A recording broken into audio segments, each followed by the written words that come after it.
Republik bab 3 oleh Plato. Demikianlah tentang para dewa, aku berkata. Beberapa kisah untuk diceritakan dan yang lain tidak untuk diucapkan kepada rakyat kita dari sejak masa muda mereka. Jika kita ingin mereka menghormati para dewa dan orang tua mereka dan menghargai pertemanan dengan satu sama lain. Ya, menurutku kita benar, katanya. Tetapi jika mereka hendak menjadi pemberani, bukankah mereka harus mendapatkan pelajaran lain di samping ini? Semacam yang akan menghalau rasa takut mereka kepada kematian? Bisakah ada pemberani yang memiliki rasa takut kepada mati di dirinya? Tentu saja tidak, ia berkata. Dan bisakah ia tidak takut kepada kematian? Atau apakah akan memilih kematian di dalam perang daripada takluk dan perbudakan? Jika mempercayai bahwa dunia bawah mengerikan, mustahil. Kemudian kita harus melakukan pengendalian kepada para penutur kisah-kisah dari tingkatan ini sebagaimana dari yang lain, dan memohon mereka untuk tidak sederhana tetapi lebih memuji Hades, yang sejak penggambaran-penggambaran mereka yang sekarang tidaklah benar dan akan merusak tentara-tentara masa depan kita. Itu akan menjadi tugas kita, katanya. Kemudian aku berkata, kita harus melenyapkan banyak baris buruk, dimulai dengan ayat-ayat, aku lebih baik menjadi budak di tanah orang miskin dan tanpa bagian daripada menjadi pemimpin dan raja-raja dari orang-orang mati yang binasa. Dan ini, kepada manusia dan para fana, rumah-rumah dari yang mati tersibak suram dan gaduh dan kumuh, bahkan para dewa membencinya. Ini juga, duhai diriku, benar-benar di dalam Hades tinggal jiwa berbentuk hantu yang sama sekali tanpa pikiran. Lagi dari Tiresias, ia saja yang akan bijaksana, jiwa-jiwa yang lain adalah bayangan-bayangan yang melayang. Lagi, dari tumbuhnya jiwa terpaksa terbang menuju Hades, meratapi nasib, meninggalkan kemanusiaan dan kemudaan. Lagi, di bawah bumi seperti asap, musnah jiwa yang menangis menyaring. Dan seperti kelelawar-kelelawar di dalam kegelapan gua mistik, kapan saja satu pun lepas dari gantungan dan terjatuh dari karangan, terbang berteriak dan berpegangan satu sama lain. Demikian mereka berteriak nyaring, berpegangan bersama-sama saat mereka bergerak. Dan kita harus memohon kepada Homer dan para penyair yang lain supaya tidak marah jika kita mengeluarkan ini dan kalimat-kalimat yang serupa, bukan karena tidak puitis atau tidak menarik kepada telinga umum, tetapi karena semakin besar pesona puitis mereka, semakin kurang mereka serasi untuk telinga-telinga anak muda dan para laki-laki yang ingin merdeka, dan yang harus takut kepada perbudakan lebih baik kepada kematian, secara tanpa ragu. Kita harus juga menolak semua nama buruk dan mengejutkan yang menggambarkan dunia bawah. Cocytus dan Styx, hantu-hantu di bawah bumi, dan bayangan-bayangan yang tidak berdaya, dan kata-kata serupa yang penyebutannya menyebabkan getar menembus ke dalam jiwa pendengarnya. Aku tidak mengatakan bahwa kisah-kisah mengerikan ini mungkin tidak memiliki semacam manfaat, tetapi ada sebuah bahaya bahwa syaraf para pengawal kita mungkin menjadi terlalu terkesan dan bersifat perempuan oleh mereka. Sebuah bahaya nyata, katanya. Kemudian kita harus tidak membiarkan mereka lagi. Benar. Selainnya dan nada yang lebih terhormat harus disusun dan dinyanyikan oleh kita. Secara jelas, dan haruskah kita melanjutkan menyingkirkan tangisan dan ratapan orang-orang terkenal? Mereka akan pergi bersama yang lain. Tetapi akankah kita benar di dalam menyingkirkan mereka? Kita mengukuhkan bahwa orang yang baik akan tidak menganggap kematian sebagai mengerikan kepada orang baik yang lain yang adalah temannya. Ya, kita mengatakan itu. Dan karena itu akan tidak bersedih kepada kepergian temannya seolah-olah ia mengalami sesuatu yang buruk. Ia tidak akan. Semacam seseorang yang sebagaimana kita peroleh mencukupi untuk dirinya sendiri dan kebahagiaannya, dan karena itu lebih tidak membutuhkan orang lain. Benar, ia berkata. Dan untuk alasan kehilangan seorang anak atau saudara ini, atau terhalau dari keberuntungan kepadanya lebih tidak mengerikan secara yakin. Dan karena itu ia akan lebih sukar meratap dan akan menanggung dengan ketenangan yang paling besar apapun kemalangan semacam ini yang mungkin menimpanya. Ya, ia akan merasakan kemalangan semacam demikian lebih ringan daripada yang lain. Kemudian kita harus benar di dalam menghalau ratapan orang-orang terkenal dan memberikannya kepada para perempuan, dan bahkan tidak kepada perempuan yang baik atau kepada para laki-laki dari yang macam rendahan, supaya mereka yang terdidik oleh kita untuk menjadi pembela negara mungkin terhindar dari melakukan hal serupa. Itu sangat benar. Kemudian kita akan sekali lagi meminta kepada Homer dan para penyair yang lain untuk tidak menggambarkan Asiles, anak Dewi. Pertama-tama berbaring menyamping, kemudian memunggung, dan kemudian ke wajahnya. Kemudian memulai dan berlayar ke dalam kegilaan, menyusuri pantai lautan datar. Juga tidak mengambil debu kotor dengan dua tangannya dan menumpahkannya di kepalanya, atau menangis dan meratap di dalam beragam cara yang Homer ceritakan. Harus tidak juga ia menggambarkan Priam, sang raja kesayangan para dewa, sebagai meminta dan memohon, berguling-guling di tanah, memanggil keras-keras nama setiap orang. Tetapi kita lebih memohon kepadanya supaya sekali-sekali jangan memperkenalkan para dewa sebagai meratap dan berkata, "Aduhai, kesedihanku, aduhai. Aku membawa panen kepada dukaku." Tetapi jika ia harus memperkenalkan para dewa, bagaimanapun ia tidak boleh lancang salah menjelaskan para dewa yang terbesar, seperti membuatnya mengatakan, "Wahai langit, sungguh dengan mataku aku memandang temanku dikejar berkeliling kota dan jantungku sangat sedih." Atau lagi, "Kasihani diriku, Sarpedon terbaik di antara para laki-laki kepadaku, takluk di tangan Patroclus anak Menoetus. Karena jika temanku Adimantus, anak muda kita secara bersungguh-sungguh mendengarkan penggambaran semacam yang tidak berharga demikian tentang para dewa, sukar ada dari mereka akan menganggap dirinya sendiri, yang hanya manusia, bisa malu oleh perlakuan serupa. Tidak juga ia akan menekan kemungkinan apapun yang mungkin tumbuh di dalam pikirannya untuk mengatakan dan melakukan demikian, dan bukan memilih malu atau kendali diri. Ia akan selalu menangis dan meratapi hal-hal kecil. "Ya," ia berkata, "itu adalah paling besar." "Ya," aku menjawab, "tetapi secara yakin itu harus tidak terjadi, sebagaimana argumen baru saja membuktikan kepada kita, dan dengan bukti itu kita harus patuh sampai dibatalkan oleh sebuah yang lebih baik." Ia harus tidak begitu. Juga tidak para pengawal kita diberikan tertawaan, karena tertawa yang berlebihan hampir selalu merangsang reaksi yang kasar. Demikian aku percaya. Kemudian jika siapapun menggambarkan orang-orang yang berharga sebagai keterlaluan tertawa, harus jauh lebih sedikit penampilan semacam demikian dibiarkan kepada para dewa. Seharusnya memang jauh lebih sedikit. Kemudian kita harus tidak membiarkan sikap demikian digunakan kepada para dewa, sebagaimana Homer saat ia menggambarkan bagaimana tawa yang berlebihan bangkit di antara para dewa yang terberkati saat mereka melihat Hephaestus sibuk menggembung dan terengah-engah. Menurutku kita harus tidak menerima mereka. Menurutku, jika kamu suka untuk mengarahkan mereka kepadaku, memang seharusnya tidak menerima mereka. Lagi, kebenaran harus dihargai secara tinggi.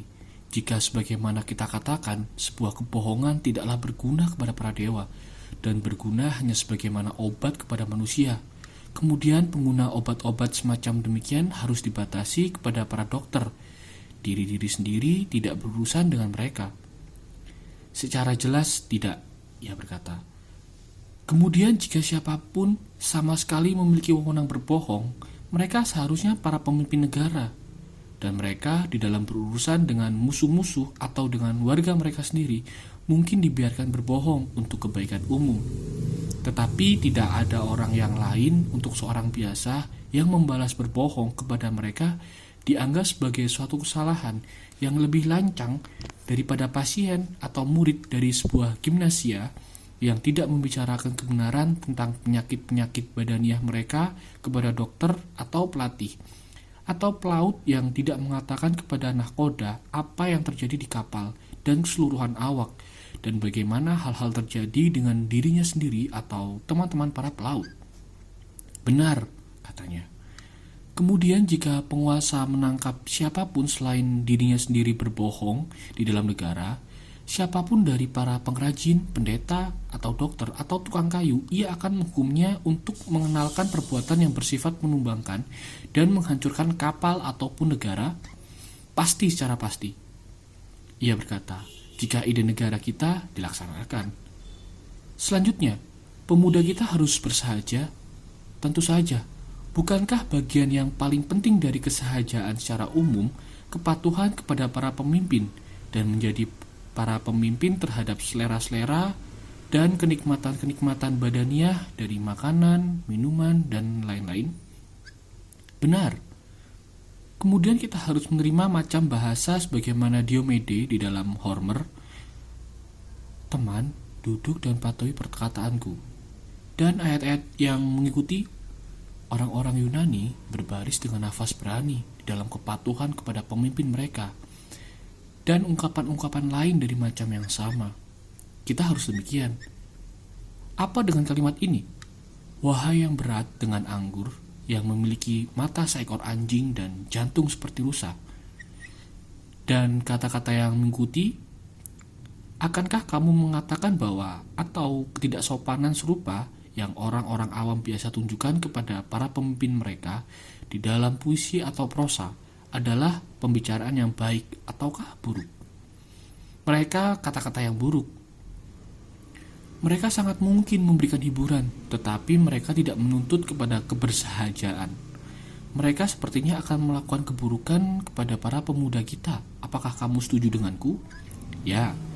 Dan kemudian lagi, kepada membuat orang yang paling bijaksana mengatakan bahwa tidak ada apapun di dalam pendapatnya lebih megah daripada ketika meja-meja berdiri, penuh oleh roti dan daging, dan pembawa piala mengedarkan berkeliling anggur yang ia ambil dari mangkuk dan tuangkan ke dalam piala-piala.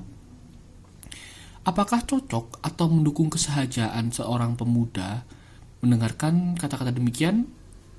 Atau ayat, nasib yang paling sedih adalah mati dan bertemu dengan takdir di dalam lapar. Apakah menurutmu dengan hal semacam ini akan menuntun pemuda kepada kesahajaan dan pengendalian diri? Atau kisah Zeus di dalam sekejap melupakan semua rencananya, sementara orang-orang dan para dewa yang lainnya tertidur karena birahinya dan sangat terkuasai di pemandangan kepada Hera, sehingga ia bahkan tidak pergi ke dalam gubuk, tetapi ingin berbaring dengannya di tanah, menyatakan bahwa ia belum pernah di dalam keadaan terpesona demikian sebelumnya, bahkan ketika mereka dahulu bertemu pertama kali satu sama lain, menipu orang tua mereka, atau kisah Hephaestus karena hal serupa, memasangkan rantai melingkari Ares dan Afrodit. Tidak, demi Zeus, ia berkata, menurutku akan tidak. Tetapi sikap ketahanan apapun yang dilakukan atau dikatakan oleh orang-orang terkenal, hal-hal ini mereka harus lihat dan dengar, seperti misalnya yang dikatakan di dalam ayat-ayat, ia memukul dadanya, dan demikian menyapa jantungnya. Bertahanlah jantungku, jauh lebih buruk pernah engkau tanggung. Tentu saja, ia berkata. Selanjutnya kita harus tidak membiarkan mereka menjadi para penerima atau para pemberi atau para pencinta uang. Tentu saja tidak. Juga harus tidak kita menyanyikan kepada mereka pemberian-pemberian merayu para dewa dan merayu-rayu raja. Juga tidak Phoenix, guru Achilles, diterima atau dianggap telah memberikan muridnya ajaran yang baik ketika memberitahukannya bahwa ia harus menerima pemberian orang-orang Yunani dan membantu mereka.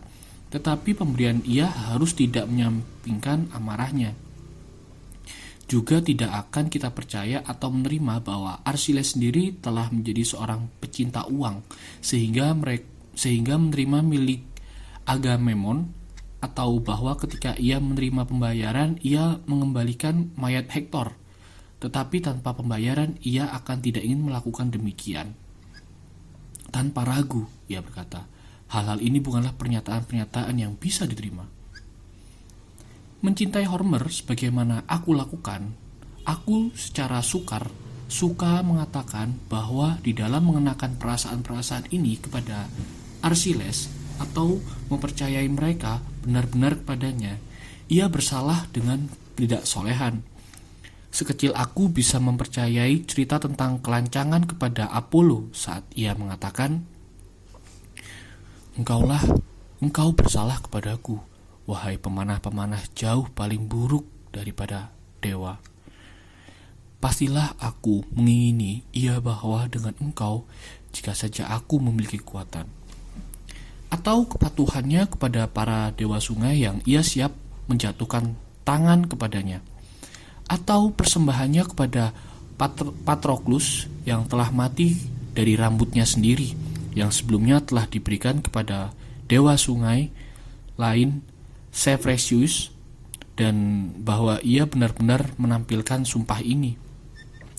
Atau bahwa ia menyeret Hektor mengelilingi kuburan Patroclus dan membunuh sang tahanan di tumpukan kayu api. Atas semua ini aku tidak bisa percaya bahwa ia bersalah, lebih daripada aku bisa membiarkan warga-warga kita percaya bahwa ia murid dari Chiron yang bijaksana, anak dari Dewi dan Peleus yang adalah anak laki-laki yang paling berbudi di antara manusia dan keturunan ketiga dari Zeus, yang sangat tidak terkendali di dalam sikapnya sebagai di satu waktu menjadi budak dari dua gairah yang tidak tetap, kekejaman tidak ternoda oleh ketamakan, bersama-sama dengan celaan yang keterlaluan kepada para dewa dan manusia.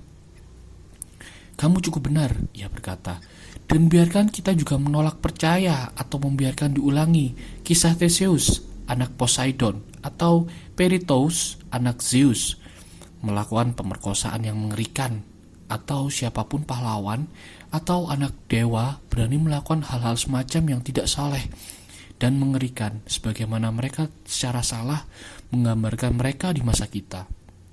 Dan biarkan kita lebih jauh memaksa para penyair menyatakan bahwa tindakan-tindakan ini tidak dilakukan oleh mereka, atau bahwa mereka bukanlah anak-anak para dewa. Mereka harus tidak diizinkan membenarkan kedua-duanya. Kita akan tidak membiarkan mereka mencoba membuat yakin para pemuda kita bahwa para dewa adalah para pengajar keburukan, dan bahwa para pahlawan tidak lebih baik daripada manusia yang buruk. Sebagaimana kita katakan, tidak saleh juga tidak benar. Untuk kita telah membuktikan bahwa keburukan tidak bisa datang dari para dewa. Secara yakin, tidak. Dan lebih jauh, mereka seperti memiliki sebuah pengaruh buruk kepada mereka yang mendengarkan mereka. Karena setiap orang akan mulai mengizinkan keburukan diri mereka sendiri ketika ia teryakini bahwa kelemahan-kelemahan yang sama selalu dilakukan oleh kerabat para dewa. Kerabat Zeus yang altarnya pendahulunya altar Zeus, tinggi di udara di puncak Ida, dan yang memiliki darah para dewa mengalir di dalam urat-urat mereka. Dan karena itu, biarkan kita mengakhiri kisah-kisah semacam demikian, supaya tidak menimbulkan kelemahan moral di antara para pemuda. Dengan senang hati, ia menjawab. Tetapi sekarang, bahwa kita menentukan tingkatan-tingkatan apa dari hal-hal yang tidak untuk diucapkan. Biarkan kita melihat jika apapun terabaikan oleh kita. Sikap yang di dalamnya para dewa dan para demigod dan para pahlawan dan dunia bawah harus diperlakukan telah diletakkan. Sangat benar. Dan apa yang harus kita katakan tentang manusia? Itu secara jelas adalah bagian yang tersisa dari pokok bahasan kita. Secara jelas demikian. Tetapi kita tidak di dalam keadaan bisa menjawab pertanyaan tersebut, temanku. Mengapa tidak? Karena jika aku tidak salah, kita harus mengatakan bahwa tentang manusia, para penyair dan penulis prosa bersalah membuat pernyataan-pernyataan salah yang paling suram. Ketika mereka memberitahukan kita bahwa orang-orang yang lemah sering berbahagia dan yang baik menderita, dan bahwa menguntungkan saat tidak terlacak, tetapi bahwa keadilan adalah kerugian seorang dan perolehan yang lainnya. Hal-hal ini kita harus melarang mereka lantunkan dan memerintahkan mereka menyanyikan dan mengatakan yang sebaliknya. Yakin kita harus, ia menjawab. Tetapi jika kamu menerima bahwa aku benar di dalam ini, kemudian aku harus menyimpulkan bahwa kamu telah menunjukkan ajaran yang untuknya kita telah selama ini rundingkan. Aku menghargai kebenaran daripada pendapatmu. Beberapa hal yang demikian adalah, ataukah bukanlah, untuk dikatakan tentang manusia adalah sebuah pertanyaan yang kita tidak bisa menentukan sampai kita menemukan apakah keadilan dan bagaimana secara alamiah menguntungkan kepada pemiliknya jika ia adil ataukah tidak. Paling benar, ia berkata. Cukup tentang puisi, biarkan kita sekarang membicarakan gaya. Ketika ini telah ditimbangkan, kedua-duanya hal dan sikap akan secara lengkap diperlakukan. Dan Adimantus berkata, aku tidak memahami maksudmu. Kemudian aku harus membuatmu mengerti. Dan aku mungkin lebih bisa dimengerti jika aku meletakkan persoalan ini di dalam jalan ini.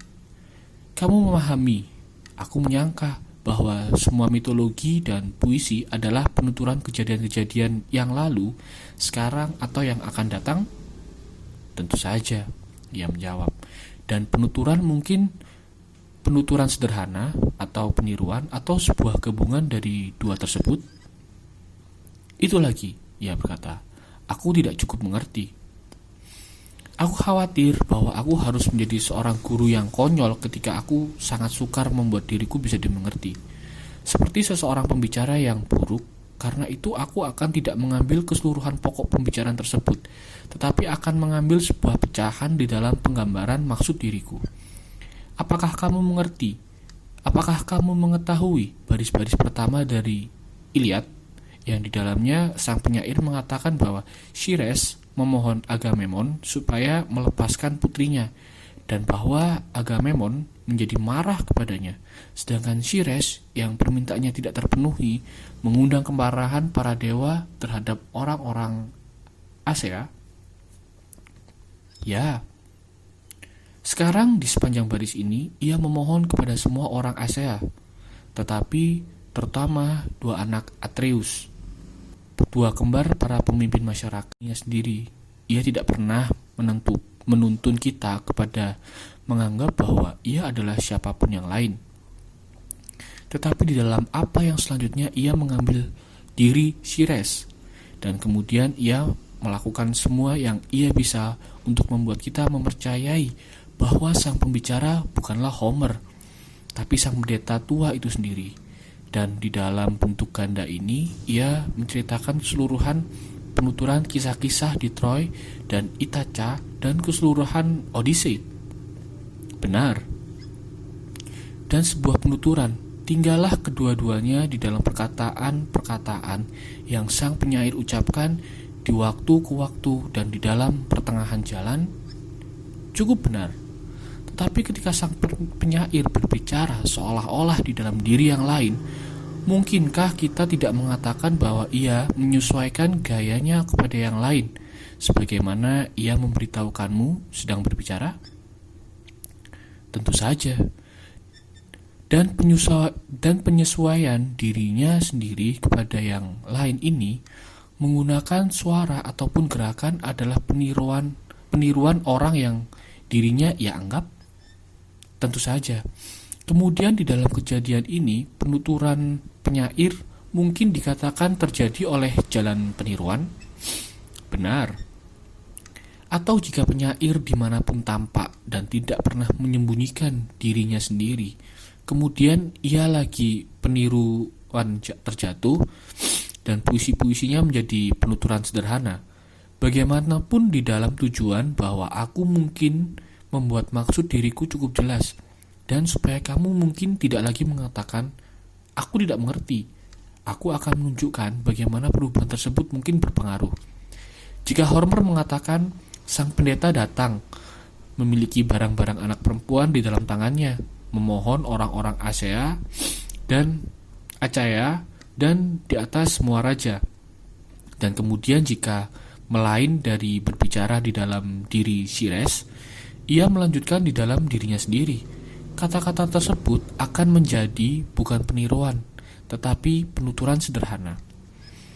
Baris tersebut akan tertulis sebagai berikut, dalam kurung, aku bukan penyair, dan karena itu aku menjatuhkan mantra, tutup kurung. Sang pendeta datang dan memohon kepada para dewa atas nama orang-orang Yunani supaya mereka mungkin menaklukkan Troy dan kembali pulang secara aman, tetapi meminta bahwa mereka akan memberikan anak perempuannya dan mengambil barang-barang orang yang ia bawa dan menghormati sang dewa. Demikian ia berbicara dengan orang Yunani yang lainnya, bertakzim kepada sang pendeta dan setuju. Tetapi Agamemnon marah dan memintanya pergi dan jangan datang kembali. Jika tidak, tongkat dan garland dewa akan tidak berguna untuknya. Katanya, anak perempuan Ceres harus tidak dilepaskan. Ia harus menua bersama di Argos. Ia harus menua bersamanya di Argos. Dan kemudian ia mengatakan kepadanya supaya pergi dan tidak membuat marah dirinya lagi, jika ia berniat pulang tanpa terluka. Dan orang tua tersebut pergi khawatir dan diam. Dan saat ia telah meninggalkan tenda, ia memanggil Apollo dengan namanya yang banyak, mengingatkannya seperti hal yang ia telah lakukan untuk menyenangkannya, di dalam membangun kuil-kuil ataupun di dalam persembahan pengorbanan, dan berdoa bahwa perbuatan baiknya mungkin dibalas kepadanya, dan bahwa orang-orang Acaya mungkin menghapus air matanya dengan panah-panah sang dewa. Dan demikian selanjutnya. Di dalam jalan ini, tanpa peniruan, keseluruhan menjadi penuturan sederhana. Aku mengerti, ia berkata. Atau kamu mungkin menganggap hal yang berlawanan bahwa baris-baris tengah dihilangkan dan perbincangan saja yang tersisa. Itu juga, ia berkata. Aku mengerti. Maksudmu contohnya sebagaimana di dalam tragedi? Kamu telah memahami maksudku secara sempurna. Dan jika aku tidak salah, apa yang kamu gagal pahami sebelumnya, sekarang jelas kepadamu bahwa puisi dan mitologi adalah di dalam beberapa kejadian secara keseluruhan tiruan. Contoh dari ini disediakan oleh tragedi dan komedi. Ada juga gaya yang berlawanan, yang di dalamnya penyair adalah satu-satunya pembicara. Ditiram contoh yang terbaik untuk ini. Dan gabungan dari keduanya ditemukan di dalam epik dan di dalam beberapa gaya yang lain dari puisi. Apakah aku membawamu bersamaku? Ya, ia berkata. Sekarang aku mengerti maksudmu. Aku akan meminta mengingat juga hal yang aku mulai dengan mengatakan bahwa kita telah selesai dengan pokok pembicaraan tersebut dan mungkin melanjutkan kepada gaya. Ya, aku ingat. Maksudku adalah apakah para penyair di dalam menuturkan kisah-kisah mereka dibiarkan oleh kita untuk meniru, dan jika demikian secara keseluruhan ataukah sebagian, dan jika yang terakhir di dalam bagian-bagian apa, ataukah semua peniruan harus dilarang? Maksudmu kamu menanyakan apakah tragedi dan komedi diterima ke dalam negara kita? Ya, aku berkata. Tetapi mungkin ada yang lebih daripada ini. Aku benar-benar belum tahu. Tetapi kemanapun argumen bertiup, kesanalah kita pergi. Dan kita akan pergi, ia berkata. Kemudian, Adimantus, biarkan aku menanyaimu. Jika para pengawal kita harus menjadi para peniru atau lebih, bukankah pertanyaan ini telah ditentukan oleh peraturan yang telah diletakkan bahwa satu orang hanya bisa melakukan hal baik satu hal, dan bukan banyak. Dan jika ia mencoba banyak, ia akan segera gagal di dalam memperoleh nama baik dimanapun. Tentu saja. Dan ini seperti peniruan. Tidak ada orang yang bisa meniru banyak hal sebagaimana ia meniru satu hal. Ia tidak bisa. Kemudian orang yang sama tersebut akan secara sukar mampu menggabungkan satu pekerjaan yang bersungguh-sungguh di dalam hidup, dan di saat yang sama menjadi peniru dan meniru banyak bagian yang lainnya juga. Karena bahkan ketika dua jenis peniruan bersekutu secara dekat, orang yang sama tersebut tidak bisa berhasil di dalam kedua-duanya. Sebagaimana, untuk contoh, para penulis tragedi dan komedi, bukankah kamu baru saja menyebut mereka sebagai peniru? Ya, aku melakukannya, dan kamu benar menganggap orang yang sama tersebut tidak bisa berhasil di dalam kedua-duanya. Lebih daripada mereka bisa menjadi penyanyi, rapsodi, atau aktor di saat yang bersamaan? Benar, tetapi juga tidak para aktor komik dan tragedi. Hal-hal ini hanyalah peniruan. Mereka demikian. Dan alamiah manusia, Adimantus, tampak telah dibagi ke dalam pecahan-pecahan kecil dan menjadi tidak mampu meniru banyak hal juga.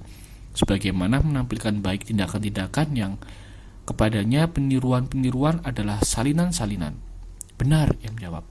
Jika kita tetap dengan anggapan mula-mula kita dan mengingat bahwa para pengawal kita menyampingkan setiap urusan yang lain, memberikan diri mereka kepada penjagaan kemerdekaan di dalam negara, menjadikan ini pekerjaan mereka, dan tidak terlibat di dalam pekerjaan yang tidak berujung pada ini, mereka harus tidak mengerjakan atau meniru apapun yang lain.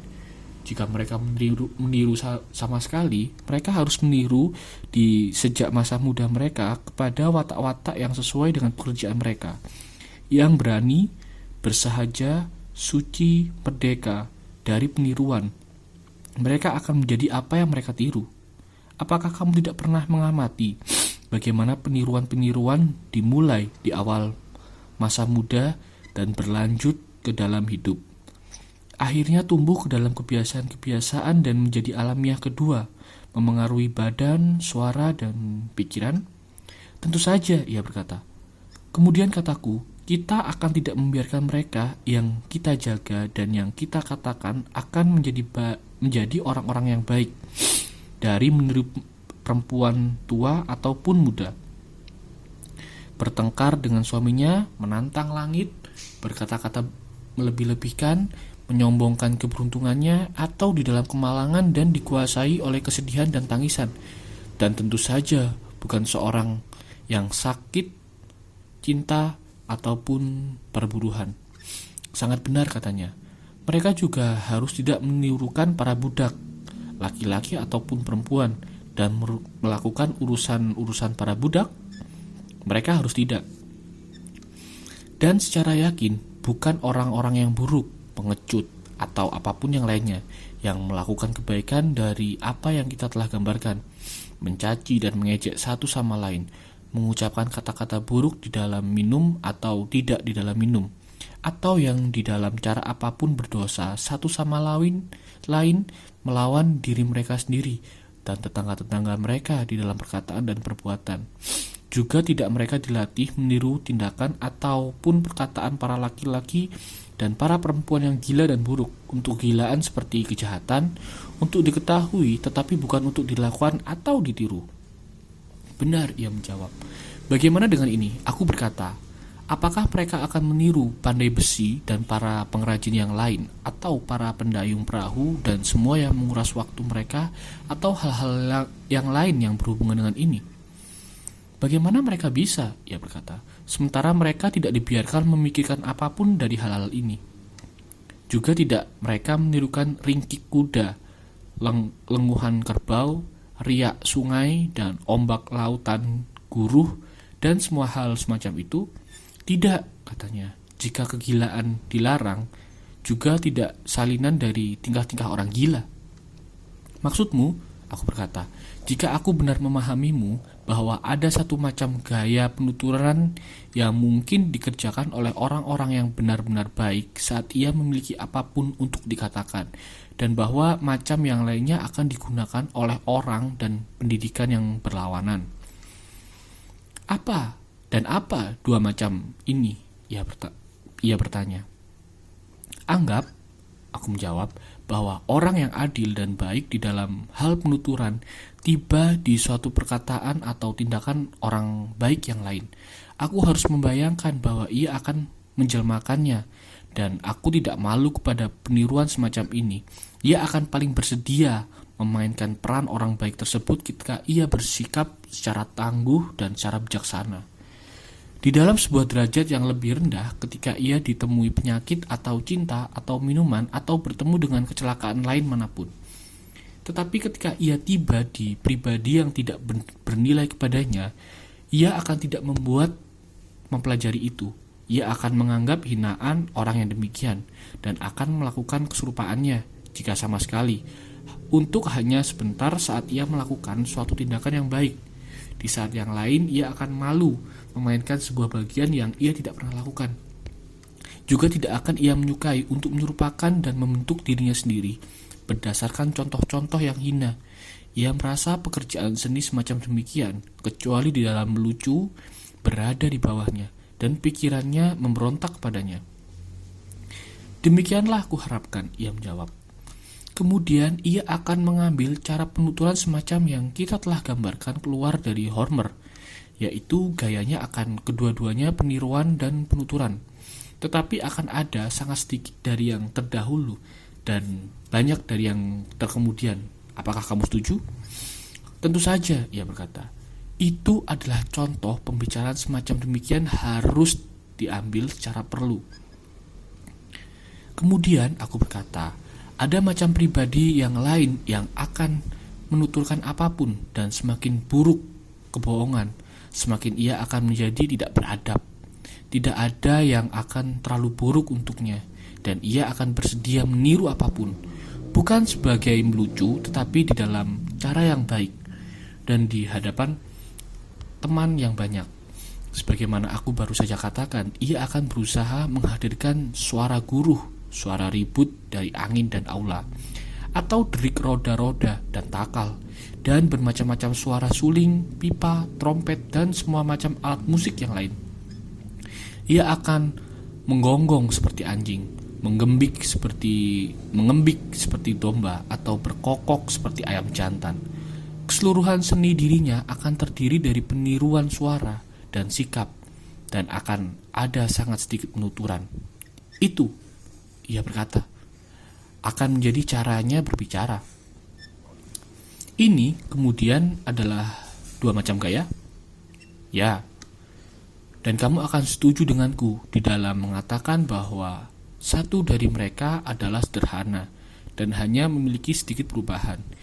Dan jika harmoni dan ritme juga dipilih untuk kesederhanaan mereka, hasilnya adalah bahwa pembicara tersebut, jika ia berbicara secara benar, adalah selalu lebih di dalam gaya yang sama, dan ia akan tetap di dalam batas-batas harmoni tunggal, karena perubahannya tidak besar, dan di dalam cara yang sama ia akan menggunakan hampir ritme yang sama.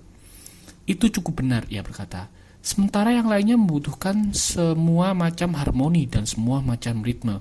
Jika musik dan gaya adalah berhubungan, karena gaya memiliki semua macam perubahan. Itu juga secara sempurna benar, ia menjawab. Dan bukankah kedua gaya tersebut atau gabungan dari keduanya mewakili semua puisi dan setiap bentuk pengungkapan di dalam kata-kata? Tidak seorang pun bisa mengatakan kecuali di dalam satu atau yang lain dari mereka, atau di dalam kedua-duanya bersamaan. Mereka termasuk semuanya, ia berkata.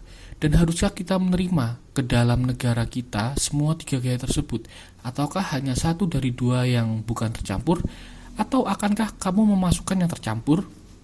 Aku harus memilih hanya menerima peniruan yang murni kepada kebaikan. Ya, Adimantus, aku berkata, tetapi gaya campuran juga sangat mempesona. Dan memang pantomimik, kebalikan dari yang terpilih olehmu, adalah gaya yang paling terkenal dengan anak-anak dan teman-teman mereka, dan dengan dunia di dalam keseluruhan. Aku tidak menyangkal, tetapi aku menyangkal kamu akan berpendapat bahwa gaya semacam itu tidak sesuai untuk negara kita, yang di dalamnya alamiah manusia bukan dua sifat atau banyak sifat, untuk satu orang memainkan satu bagian saja. Ya, cukup tidak sesuai. Dan inilah alasan mengapa di dalam negara kita, dan hanya di dalam negara kita, kita harus menemukan seseorang pembuat sepatu menjadi pembuat sepatu, dan bukan menjadikan seorang nahkoda juga, dan seorang peternak menjadi seorang petani, atau bukan seorang hakim juga, dan seorang tentara menjadi tentara, dan bukan seorang pedagang juga, dan sama keseluruhan. Benar, ia berkata. Dan karena itu, siapapun dari orang-orang yang sangat pintar sehingga mereka bisa menirukan apapun datang kepada kita dan membuat sebuah lamaran untuk memamerkan dirinya sendiri dan puisinya.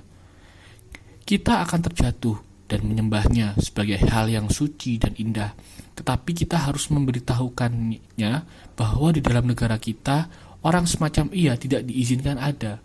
Hukum akan tidak membiarkan mereka, dan sehingga saat kita meminyakinya dengan haruman-haruman dan memasangkan sebuah garland wall di kepalanya, kita akan mengirimnya kepada kota lain. Untuk kita demi kesehatan jiwa-jiwa kita bermaksud mengerjakan penyair atau penutur kisah yang lebih kasar dan sederhana, yang akan hanya menirukan gaya-gaya orang baik saja. Dan akan mengikuti contoh-contoh yang kita telah gambarkan di saat pertama ketika kita memulai pendidikan tentara-tentara kita. Kita tentu saja akan demikian, ia berkata, jika kita memiliki kekuatan. Kemudian sekarang temanku, aku berkata, bagian musik dan kesastraan yang terhubung kepada pengisahan atau mitos itu mungkin dianggap telah selesai. Karena persoalan dan cara kedua-duanya telah dibicarakan. Menurutku demikian, ia berkata. Berikutnya aku mengikuti melodi dan lagu. Itu jelas. Setiap orang telah bisa melihat apa yang akan kita katakan tentang mereka jika kita akan bertetapan dengan diri kita sendiri. Aku khawatir, kata Glaucon tertawa, bahwa kata-kata setiap orang secara sukar mentermasukkan aku, karena aku tidak bisa di saat ini mengatakan mereka harus menjadi apa, walaupun aku mungkin menebak. Kamu tentu saja menurutku, aku berkata, memiliki pemahaman yang cukup bahwa lagu memiliki 3 bagian, kata-kata, melodi, dan ritme. Tingkatan pengetahuan tersebut aku kira, ya, ia berkata, sebanyak itu. Dan sepanjang untuk kata-kata, tentu saja tidak ada perbedaan kata-kata di antara kata-kata yang bukan terpasang kepada musik. Kedua-duanya akan mematuhi hukum-hukum yang sama, dan ini telah ditentukan oleh kita. Ya, dan melodi dan ritme akan tergantung kata-kata, tentu saja. Kita mengatakan ketika kita membicarakan pokok bahasan persoalan bahwa kita tidak membutuhkan ratapan atau ketegangan-ketegangan dari kesedihan. Benar. Kemudian, apa harmoni yang menggambarkan kesedihan? Kamu musikal dan kamu bisa memberitahukanku. Harmoni yang kamu maksudkan adalah mencampur atau tenor lidia dan full tone atau bass lidia dan sebagainya. Ini kemudian aku berkata, aku harus dihilangkan. Bahkan kepada para perempuan yang memiliki pribadi, mereka tidaklah berguna dan jauh lebih rendah kepada para laki-laki. Tentu saja, di dalam tempat yang lebih lanjut, mabuk dan kelembutan dan kelambanan adalah sukar menjadi pribadi para pengawal kita. Sukar. Dan yang manakah harmoni-harmoni minuman dan kelembutan? Ionia, ia menjawab. Dan Lydia, mereka dianggap menenangkan. Baik. Dan apakah ini dari penggunaan ketentaraan? Sebaliknya, ia menjawab. Dan jika demikian hanya Doria dan Phrygia yang kamu sisakan. Aku menjawab, dari harmoni-harmoni aku tidak mengetahui apapun, tetapi aku mengingini sesuatu yang bersifat perang untuk menyuarakan nada atau logat yang seorang laki-laki pemberani suarakan di saat berbahaya dan perubahan keras. Dan ketika dirinya gagal, ia akan terluka, mati, atau terkena, atau keburukan yang lain. Dan di setiap gentingan bertemu dengan hembusan keberuntungan, dengan langkah kokoh dan tujuan bertahan. Dan yang lainnya untuk digunakan olehnya di saat-saat damai dan kemerdekaan bertindak. saat tidak ada tekanan dari keperluan, dan ia berusaha membujuk dewa dengan bersembahyang, atau manusia dengan perintah dan teguran. Atau di pihak lain saat ia menunjukkan kesediaannya untuk mematuhi bujukan atau perintah atau teguran yang mewakilinya saat oleh sikap berhati-hati ia menemui akhirnya. Tidak terbawa oleh keberhasilannya, tetapi bersikap secara bersahaja dan secara bijaksana di bawah keadaan-keadaan tersebut dan tenang menghadapi hasil. Dua harmoni ini aku memintamu membiarkan. Tegangan keperluan dan tegangan kemerdekaan, tegangan kemalangan dan tegangan keberuntungan, tegangan keberanian dan tegangan kesahajaan. Ini aku katakan, biarkan. Dan ini, ia menjawab, adalah harmoni Doria dan Phrygia yang baru saja aku bicarakan. Kemudian aku berkata, jika dua ini saja yang akan digunakan di dalam lagu-lagu dan melodi-melodi kita harus tidak mengingini kejamakan nada atau panharmonik. Aku kira tidak. Kemudian kita harus tidak menerima para pengrajin liri dengan 3 sudut dan nada-nada yang rumit, atau para pembuat peralatan musik dari senar banyak berharmoni aneh yang lainnya manapun. Tentu saja tidak. Akankah kamu menerima mereka ke dalam negara kita ketika kamu mengungkapkan bahwa penggunaan harmoni padat dari flute adalah lebih buruk daripada semua peralatan musik bersenar dikumpulkan bersama-sama? Bahkan musik panharmonik hanyalah peniruan dari flute? Secara jelas tidak. Aku tersisa kemudian hanya lire dan harpa untuk digunakan di dalam kota kita, dan para penggembala mungkin memiliki pipa di desa. Itu secara yakin adalah kesimpulan yang ditarik dari argumen tersebut. Pengutamaan Apollo dan peralatan-peralatan musik lainnya daripada Mircais dan peralatan-peralatan musiknya tidaklah aneh, kataku. Sama sekali tidak, ia menjawab. Dengan demikian, demi anjing Mesir, kita telah tidak sadar membersihkan negara yang tidak berapa lama yang lalu dianggap mewah, dan kita telah melakukan secara bijaksana. Kemudian, biar kita sekarang menyelesaikan pembersihan tersebut, aku berkata. Selanjutnya, di dalam mengatur harmoni-harmoni, ritme-ritme akan secara alamiah mengikuti, dan mereka harus dikerjakan oleh aturan-aturan yang sama. Untuk kita harus tidak mencari sistem-sistem yang rumit dari mantra atau mantra-mantra dari setiap ragam, tetapi lebih untuk menemukan ritme-ritme apa yang adalah pengungkapan-pengungkapan dari kehidupan yang berani dan harmoni. Ketika kita telah menemukan mereka, kita harus menyesuaikan kaki dan melodi pada kata-kata supaya mereka memiliki semangat yang sama. Bukan kata-kata kepada kaki dan melodi. Untuk mengatakan apa ritme-ritme ini adalah akan menjadi tugasmu. Kamu harus mengajariku seperti kamu mengajari harmoni-harmoni. Tetapi memang, ia menjawab, aku tidak bisa memberitahukanmu. Aku hanya mengetahui bahwa ada 3 ritme yang darinya sistem mantra dibentuk. Seperti suara-suara adalah 4 nada yang darinya semua harmoni diubah. Itulah pengamatan yang aku telah lakukan. Tetapi macam hidup apa yang mereka tiru, aku tidak mampu mengatakan. Kemudian aku berkata, kita harus memasukkan Damon ke dalam penasihat-penasihat kita, penasihat kita, dan ia akan memberitahukan kita irama-irama yang mengungkapkan kejaman, atau kesombongan, atau kemarahan, atau hal-hal lain yang tidak berharga, dan yang mengungkapkan perasaan-perasaan sebaliknya. Dan menurutku, aku mengingat jelas ia menyebutkan sebuah irama kereta yang rumit, juga daktilik atau heroik, dan ia mengubah mereka di suatu cara yang aku tidak cukup mengerti, membuat ritme-ritme setara di dalam pengangkatan dan penurunan kaki, panjang dan pendek bergantian, dan kecuali aku salah, ia membicarakan irama iambik, sebagaimana trochait, dan memberikan kepada mereka sejumlah yang panjang dan pendek. Juga di dalam beberapa kejadian, ia tampak memuji atau atau mengecam pergerakan kaki cukup sama sebagai ritme, atau mungkin penggabungan dari dua tersebut, karena aku tidak yakin apa yang ia maksud. Persoalan-persoalan ini bagaimanapun lebih baik ditanyakan ke Damon sendiri, karena penjelasan pokok bahasa tersebut akan sukar. Apakah kamu berpikir lain? Demi langit tidak. Tetapi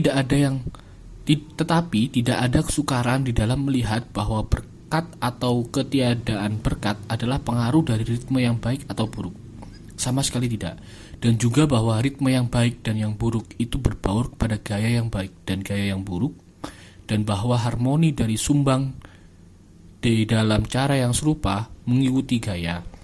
Untuk aturan kita adalah bahwa ritme dan harmoni diatur oleh kata-kata dan bukan kata-kata diatur oleh mereka. Demikianlah aku berkata.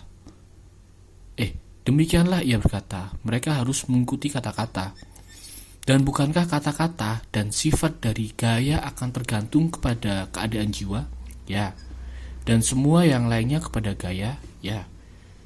Kemudian keindahan gaya dan harmoni dan berkat dan ritme yang baik tergantung kepada kesederhanaan. Maksudku, kesederhanaan sejati dari suatu sifat yang tertuntun secara benar dan secara terhormat, bukan kesederhanaan yang lain yang hanya perumpamaan untuk yang konyol. Sangat benar.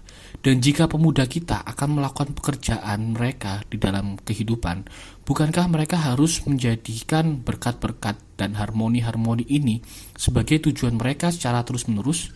Mereka harus.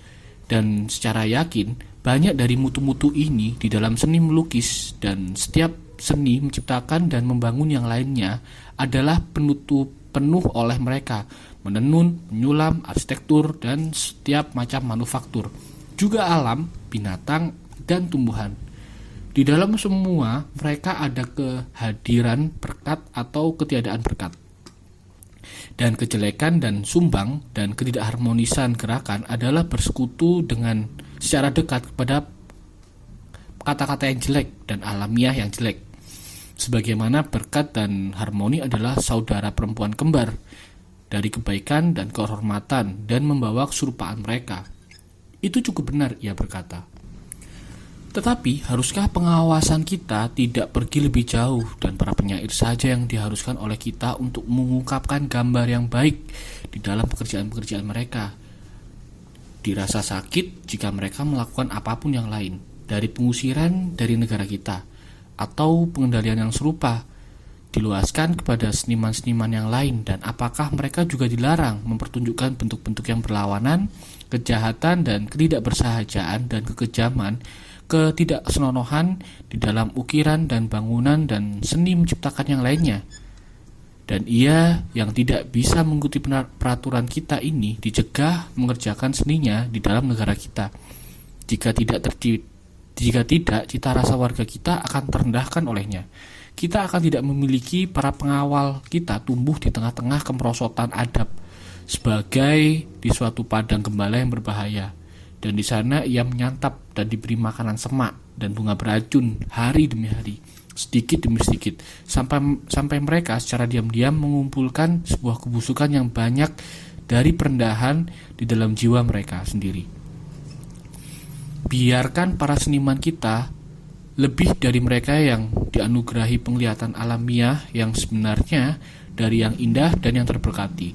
Kemudian pemuda kita akan tinggal di tanah yang sehat, di tengah-tengah pemandangan-pemandangan dan suara-suara yang indah, dan menerima kebaikan di dalam setiap hal.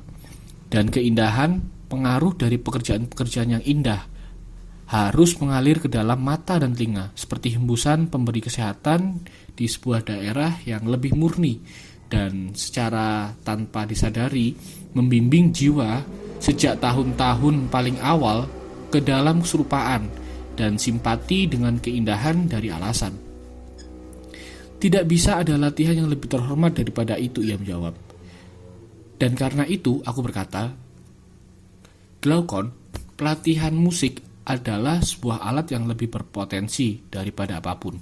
Karena ritme dan harmoni menemukan jalan mereka ke tempat-tempat terdalam di jiwa, yang kepadanya mereka mungkin melekat, membagikan berkat, dan membuat jiwa ia yang secara benar dan terdidik penuh terberkat, atau ia yang terdidik secara buruk tidak terberkat, dan juga karena ia yang menerima pendidikan yang benar dari bagian di dalam akan tidak secara cerdas menerima kelalaian atau pelanggaran-pelanggaran di dalam seni dan alam.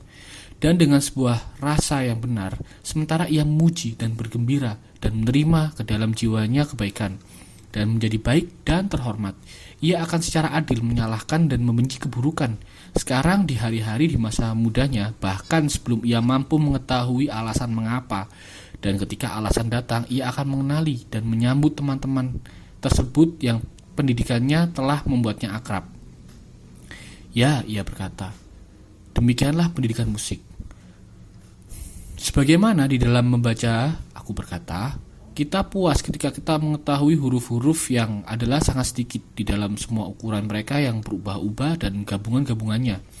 Dan saat kita tidak meremehkan mereka di dalam hal-hal yang kecil ataupun besar dan menganggap perlu untuk mengenali mereka, tetapi di setiap tempat bersemangat membedakan mereka dan tidak menganggap diri kita dan sendiri sempurna dan kita sendiri sempurna di dalam seni membaca sampai kita mengenali mereka dimanapun mereka ditemui.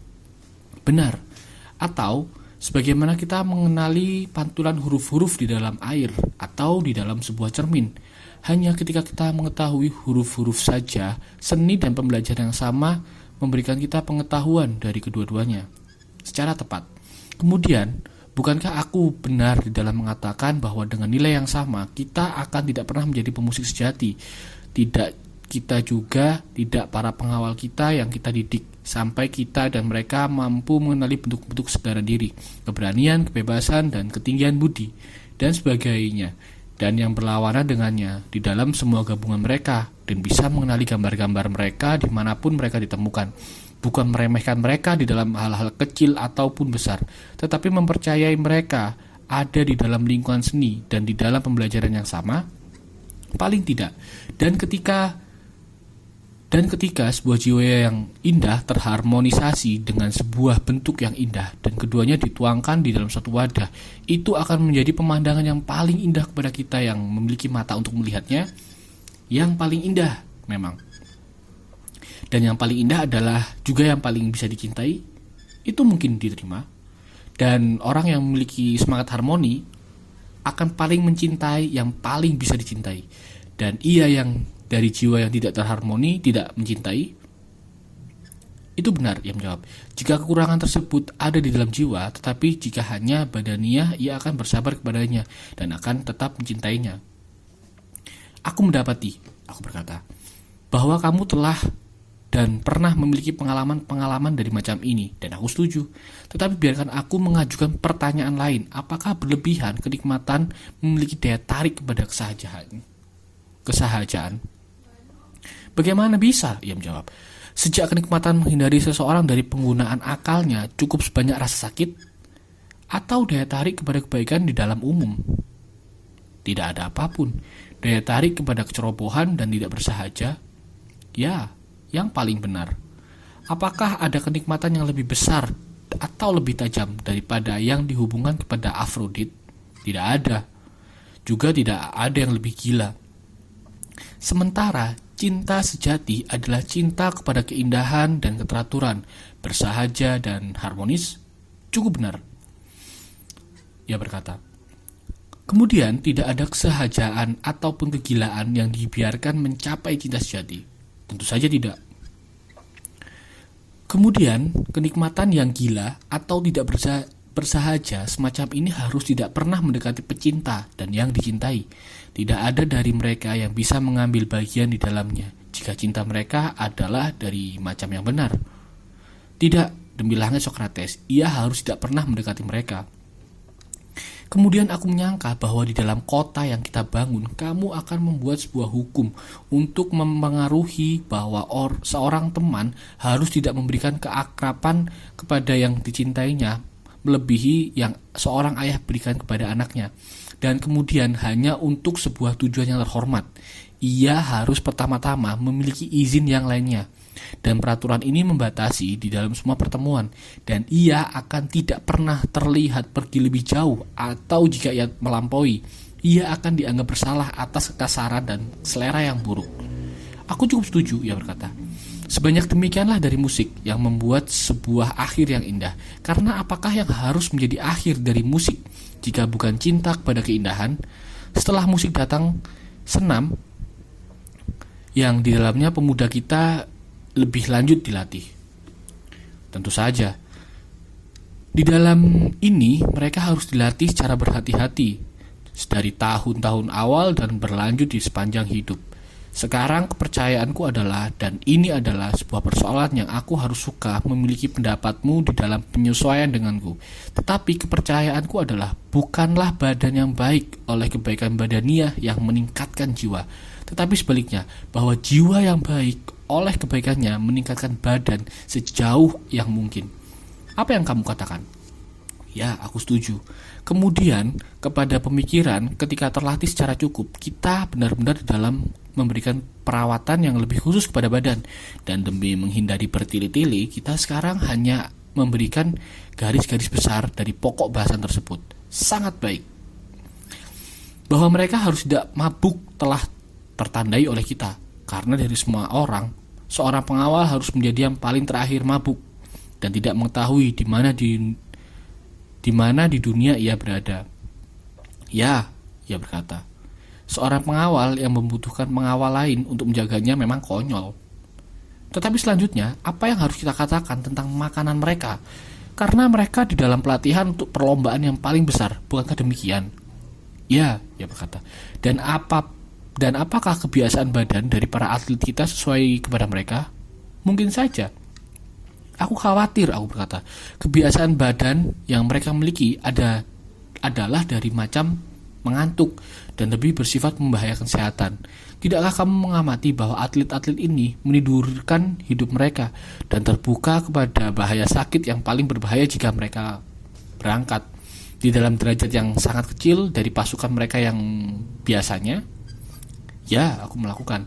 Kemudian aku berkata, pelatihan semacam yang lebih lembut akan disediakan oleh tentara-tentara atlet kita yang akan menjadi sesiaga anjing-anjing dan melihat dan mendengar di batas yang paling tajam, yang di dalam perjalanan perang mengalami banyak perubahan di dalam air minum mereka, makanan mereka, dan juga udara, terik musim panas dan beku musim dingin.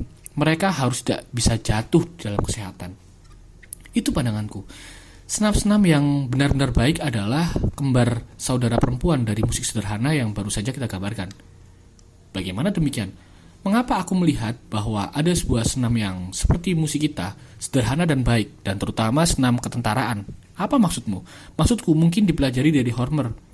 Kamu mengetahui, ia memberi makanan para pahlawan-pahlawannya di perjamuan ketika mereka berperang. Mereka tidak ada memiliki ikan, walaupun mereka di pantai Hellespont. Dan mereka tidak dibiarkan merebus daging, tetapi hanya memanggang, yang adalah makanan yang paling sesuai untuk para tentara. Hanya mensyaratkan mereka untuk menyalakan api dan tidak terlibat di dalam kesukaran membawa kendi-kendi dan panci-panci. Benar, dan aku bisa secara sukar salah di dalam mengatakan bahwa saus-saus manis tidak dimanapun disebutkan di dalam Hormer. Di dalam menjelaskan mereka bagaimanapun ia tidak sendirian. Semua atlet menyadari bahwa seorang yang ingin di dalam keadaan yang baik harus tidak mengambil apapun dari macam yang demikian. Mereka benar, ia berkata, di dalam mengetahui ini dan tidak mengambil mereka. Kemudian kamu akan tidak menerima makanan-makanan Syrakusa atau asupan masakan Sisili. Menurutku tidak. Juga tidak jika seorang akan di dalam keadaan baik. Akankah kamu membiarkan ia memiliki gadis Korintia sebagai temannya? Juga tidak. Akan kamu menerima kelezatan-kelezatan sebagaimana mereka dianggap dari gula-gula atik? Tentu saja tidak. Semua makanan dan hidup yang demikian kepada melodi dan lagu yang digubah di dalam gaya panharmonik dan di dalam seni dan di dalam semua ritme mungkin dibandingkan secara adil, secara tepat. Di sana, kerumitan menimbulkan perizinan, dan di sini penyakit. Sementara kesederhanaan dalam musik adalah orang tua dari kesahajaan jiwa, dan kesederhanaan di dalam senam dari kesehatan badan. Paling benar, ia berkata. Tetapi ketika ketidakbersahajaan dan penyakit mengganda di dalam sebuah negara, aula-aula kebaikan dan perobatan selalu terbuka. Dan seni-seni dari dokter dan pengacara memberi mereka udara, menemukan betapa tajam ketertarikan yang tidak hanya para budak, tetapi orang-orang merdeka dari sebuah kota mengambil mereka. Tentu saja, dan bahkan apa bukti yang lebih besar bisa ada dari keadaan yang buruk dan tidak terhormat daripada ini, bahwa bukan hanya para pengrajin dan macam orang yang lebih rendah membutuhkan keahlian para dokter dan para hakim tingkat pertama, tetapi juga mereka yang akan memiliki sebuah pendidikan yang bebas. Bukankah tidak terhormat dan pertanda yang besar dari peranakan buruk, bahwa seseorang harus pergi menyeberang untuk hukum dan fisiknya, karena ia tidak ada memiliki sendiri di rumahnya, dan harus karena itu menyerahkan dirinya sendiri ke tangan-tangan orang-orang yang lain yang ia jadikan tuan dan hakim kepada mereka?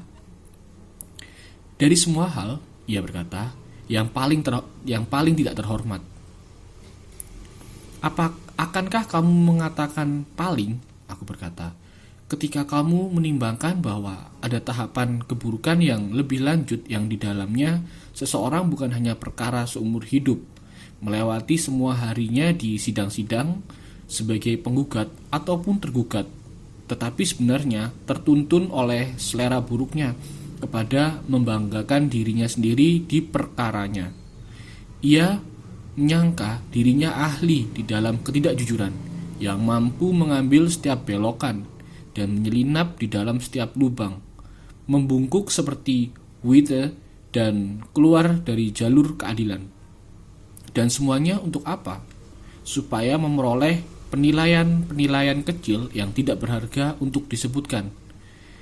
Ia tidak mengetahui bahwa untuk menjalani hidupnya supaya mampu melakukan tanpa seorang hakim yang tertidur adalah hal yang jauh lebih tinggi dan lebih terhormat.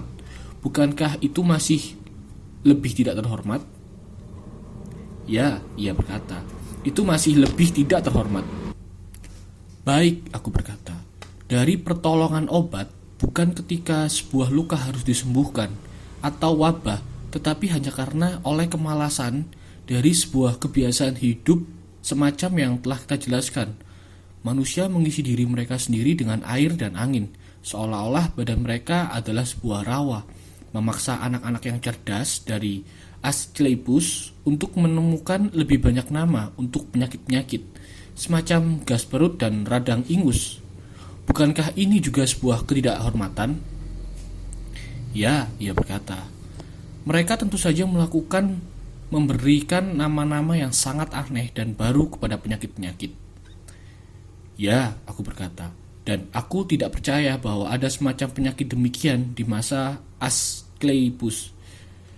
Dan ini aku duga dari kenyataan bahwa di Troy, anak-anak Asclepius tidak menyalahkan Dayang yang membiarkan Eurypylus yang terluka untuk meminum banyak anggur Pramnia yang dicampur dengan barley dan keju parut, yang tentu saja bersifat membuat radang, atau memarahi Patroclus yang merawatnya.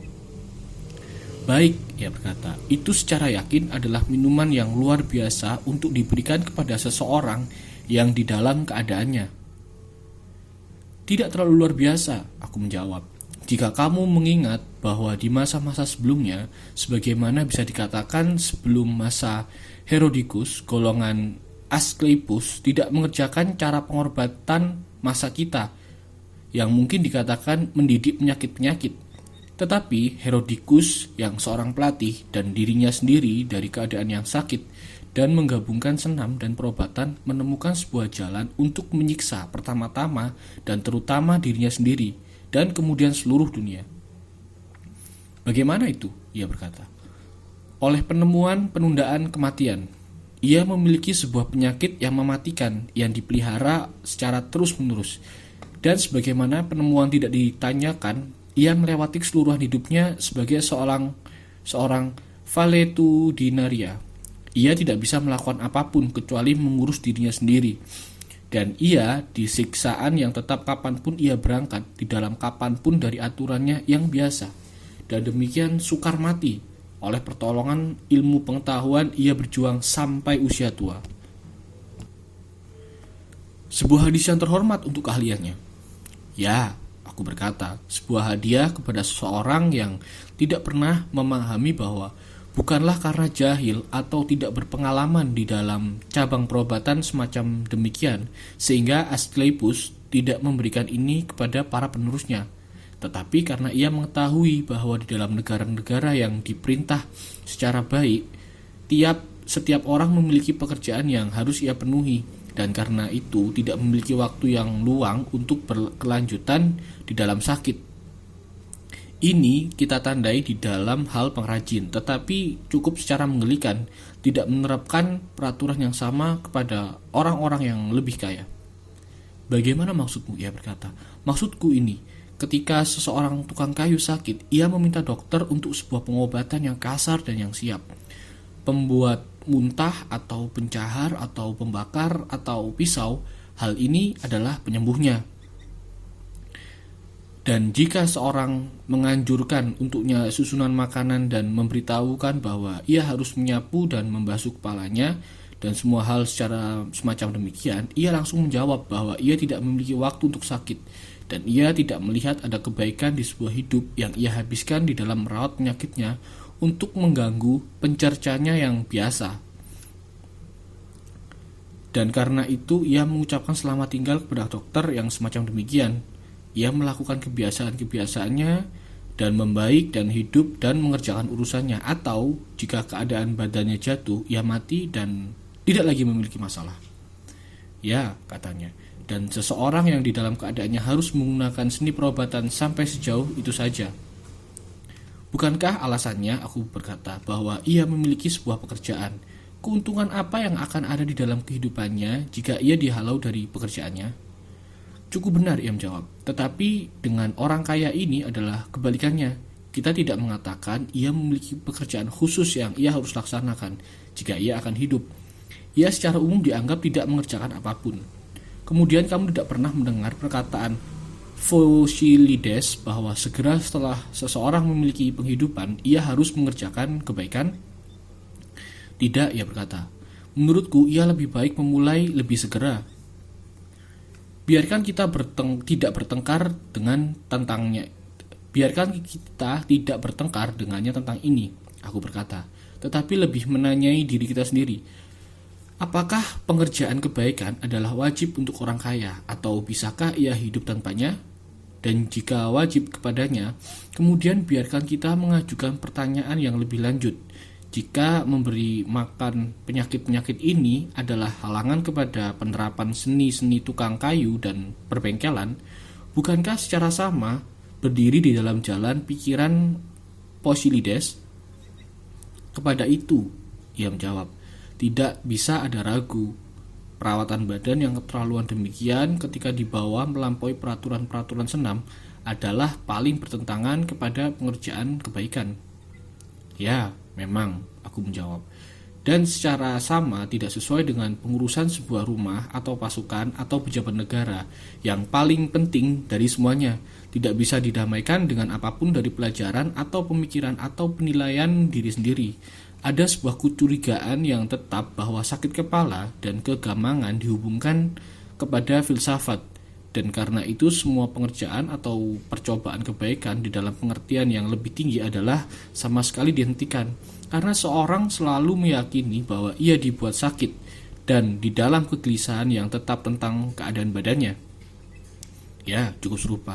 Bukankah kita harus mengatakan bahwa karena Asklepios mengetahui ini, sehingga orang yang secara umum dari badan dan kebiasaan-kebiasaan yang sehat, tetapi memiliki sakit yang jelas, ia sembuhkan oleh obat-obatan dan pembedahan-pembedahan, dan meminta mereka hidup sebagaimana biasa, supaya tidak mengganggu tugas-tugas kepada negara. Tetapi badan-badan yang penyakit telah menembus masuk dan menyeluruh, ia akan tidak berusaha sembuhkan. Ia tidak ingin memanjangkan hidup yang tidak berguna, atau membiarkan ayah-ayah yang lemah memperoleh anak-anak yang lebih lemah. Jika seseorang tidak mampu hidup di dalam jalan yang biasa, ia tidak memiliki urusan untuk menyembuhkannya, karena penyembuhan semacam demikian akan tidak berguna kepada dirinya sendiri ataupun kepada negara. Kemudian ia berkata, kamu menganggap Asklepios sebagai seorang negarawan? Secara jelas itu adalah sifatnya, dan lebih jauh digambarkan oleh anak-anaknya. Perhatikanlah di Troy bahwa mereka membuktikan diri mereka sebagai para pahlawan di masa lalu dan mengerjakan perobatan-perobatan yang aku bicarakan. Kamu akan mengingat bagaimana ketika Pandaridus melukai Menelaus, mereka menghisap darah dari luka tersebut, dan mereka memercikkan obat-obatan sederhana yang meredakan. Tetapi mereka tidak pernah menjelaskan apa yang pasien adalah saat itu harus makan atau minum di dalam hal Menelaus, apapun lebih daripada hal Eurypylus.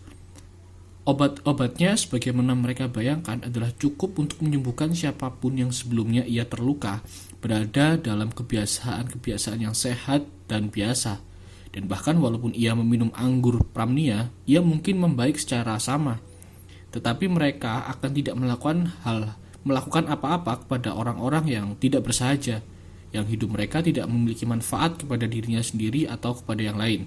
Seni perobatan tidak dirancang untuk kebaikan mereka, walaupun mereka sekaya Midas. Kamu menggambarkan anak-anak Asklepios sebagai orang-orang yang sangat cerdas. Secara alamiah demikian, aku menjawab. Walaupun demikian, para penyair tragedi dan Pindar tidak mematuhi ajaran yang kita terima. Walaupun mereka menerima bahwa Asklepios adalah anak dari Apollo, juga mengatakan bahwa ia disuap emas untuk menyembuhkan seorang yang sekarat. Untuk alasan ini ia dihantam oleh petir. Tetapi kita di dalam kesesuaian dengan ajaran yang telah disetujui oleh kita akan tidak mempercayai mereka ketika mereka memberitahukan kita kedua-duanya. Jika ia adalah anak dewa, kita menerima bahwa ia tidak serakah, atau jika ia serakah, ia bukanlah anak dewa. Semua itu, Sokrates, adalah baik. Tetapi aku harus suka meletakkan sebuah pertanyaan kepadamu. Tidakkah akan ada dokter-dokter yang lain di dalam negara kita? Dan bukankah yang terbaik adalah mereka yang mengerjakan sejumlah yang paling besar dari keadaan badan yang baik dan yang buruk? Dan bukankah hakim-hakim yang paling baik di dalam cara yang serupa adalah mereka yang telah berhadapan dengan semua macam adab? Ya, aku berkata, aku juga akan memilih hakim-hakim yang baik dan dokter-dokter yang baik. Tetapi apakah kamu mengetahui siapa yang aku pikir baik? Aku akan mengetahui jika kamu memberitahukan. Aku akan jika aku bisa. Biarkan aku bagaimanapun menilai bahwa di dalam pertanyaan yang sama, kamu menggabungkan dua hal yang tidak sama. Mengapa demikian? Ia bertanya. Mengapa? Aku berkata. Kamu menggabungkan para dokter dan para hakim. Sekarang, dokter-dokter yang paling ahli adalah yang dari sejak masa muda mereka telah menggabungkan dengan pengetahuan mereka pengalaman yang paling banyak dari badan-badan yang sakit. Dan jika mereka telah menderita semua semacam penyakit di dalam diri-diri mereka sendiri dan bukan dari keadaan kesehatan yang sangat baik, karena badan, sebagaimana aku kira, bukanlah peralatan yang dengannya mereka menyembuhkan badan. Di dalam kejadian itu kita tidak bisa membiarkan mereka pernah sakit, tetapi mereka menyembuhkan badan dengan pikiran, dan pikiran yang menjadi dan sakit tidak bisa menyembuhkan apa-apa. Itu sangat benar. Tetapi dengan hakim, kamu perhatikan temanku, memimpin pikiran dengan pikiran. Karena itu ia harus tidak dilatih di antara pikiran-pikiran yang jahat dan berhubungan dengan mereka dari masa muda mereka dan menelusuri keseluruhan kejahatan, hanya supaya ia mungkin secara cepat mengenali kejahatan orang-orang yang lain, sebagaimana mungkin ia mengenali sakit-sakit badannya dari sakitnya sendiri. Pikiran terhormat yang akan membentuk penilaian yang sehat harus tidak memiliki pengalaman atau tercemar kebiasaan-kebiasaan yang jahat ketika muda. Dan ini alasan mengapa di masa muda orang-orang yang baik sering tampak sederhana dan secara mudah dikenai ketidakjujuran, karena mereka tidak memiliki contoh-contoh keburukan di dalam jiwa mereka sendiri. Ya, ia berkata, mereka sangat terlalu mudah ditipu. Karena itu, aku berkata, hakim harus bukan seorang muda, tetapi yang tua. Seseorang pembelajar lambat kepada alamiah dari ketidakadilan, bukan dari jiwanya sendiri, tetapi seorang yang bertahun-tahun melatih dirinya sendiri untuk memahami ketidakadilan sebagai hal yang asing di dalam jiwa-jiwa yang asing, dan untuk memahami betapa ia adalah sebuah keburukan yang besar, dengan alat pengetahuan, bukan pengalaman pribadi. Ya, ia berkata, itu tampak sebagai hakim yang paling terhormat. Ya, aku menjawab, dan ia akan menjadi orang yang baik, karena orang yang baik memiliki jiwa yang baik. Tetapi alamiah yang licik dan penuh curiga yang kita bicarakan, ia adalah yang telah melakukan banyak kejahatan dan meyakini dirinya sendiri sebagai ahli di dalam keburukan. Ketika ia di antara teman-temannya, ia luar biasa di dalam pencegahan-pencegahan, karena ia menilai mereka dengan dirinya sendiri. Tetapi ketika ia masuk ke dalam perkumpulan orang-orang terhormat yang memiliki pengalaman dan umur, ia tampak sebagai bodoh lagi. Karena kecurigaan-kecurigaan yang tidak sesuai, ia tidak bisa mengenali orang yang jujur. Karena ia tidak memiliki pola kejujuran di dalam dirinya sendiri. Di dalam yang sama, karena yang buruk lebih banyak daripada yang baik, dan ia bertemu dengan mereka secara lebih sering. Ia menyangka dirinya sendiri dan orang-orang lain menyangkanya sebagai lebih bijaksana daripada bodoh. Cukup benar, ia berkata. Kemudian hakim yang baik dan yang bijaksana yang kita cari bukanlah orang ini, tetapi orang lain. Karena kejahatan tidak bisa mengetahui kehormatan. Tetapi sebuah alamiah yang terhormat, terdidik oleh waktu, akan memperoleh sebuah pengetahuan kedua-duanya kehormatan dan kejahatan. Orang yang terhormat dan bukan yang jahat memiliki kebijaksanaan di dalam pendapatku. Dan di dalam milikku juga. Inilah macam perobatan dan macam hukum yang kamu akan terapkan di negaramu. Mereka akan membimbing kepada alamiah-alamiah yang lebih baik dari kedua-duanya jiwa dan badan. Tetapi mereka yang berpenyakit di dalam badan mereka akan dibiarkan mati. Dan jiwa-jiwa yang terburuk dan yang tidak bisa disembuhkan, mereka akan mengakhiri diri mereka sendiri. Itu secara jelas hal yang terbaik, kedua-duanya untuk para penderita dan untuk negara. Dan demikianlah pemuda kita, terdidik hanya di dalam musik sederhana yang sebagaimana kita katakan, mengilhamkan kesahajaan dan segan kepada hukum. Secara jelas.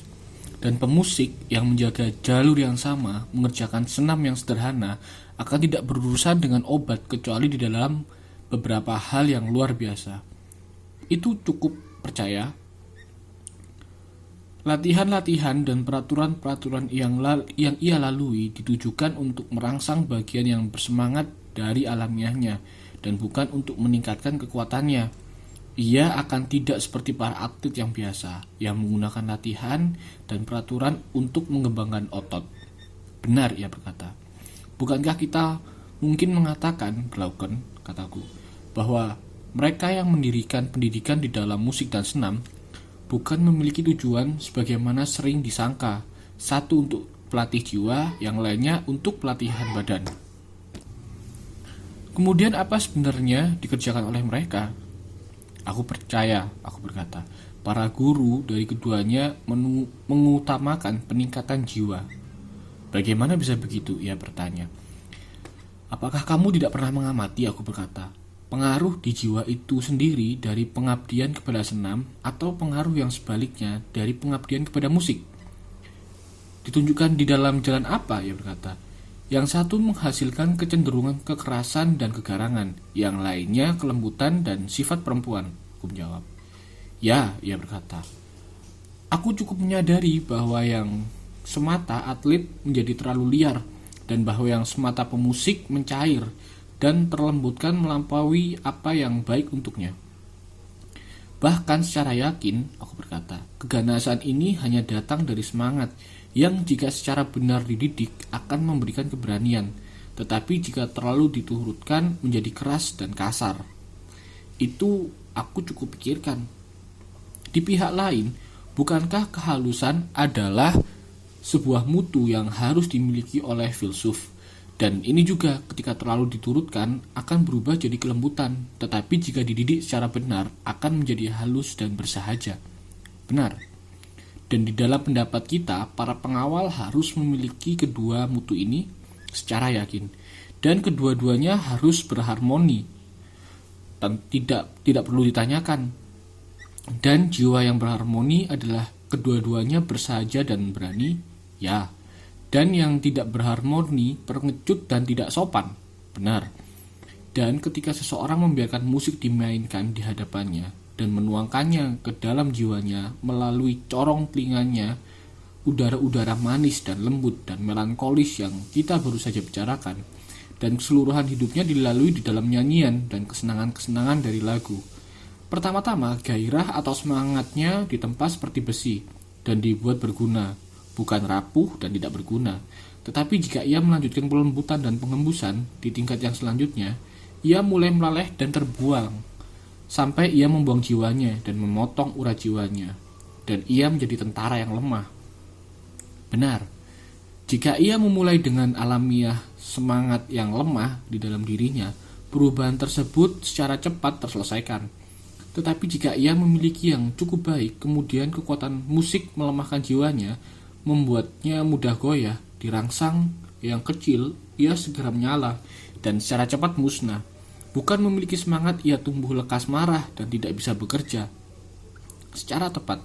Dan demikian di dalam senam, jika seorang melakukan latihan yang keras dan makan secara lahap, dan bukan murid yang besar dari musik dan filsafat, pertama-tama tinggi keadaan badannya mengisinya dengan kebanggaan dan semangat, dan menjadi 2 kali dari orang yang seharusnya. Tentu saja. Dan apa yang terjadi jika ia tidak melakukan apapun yang lain, yang tidak menjalin hubungan dengan para muse?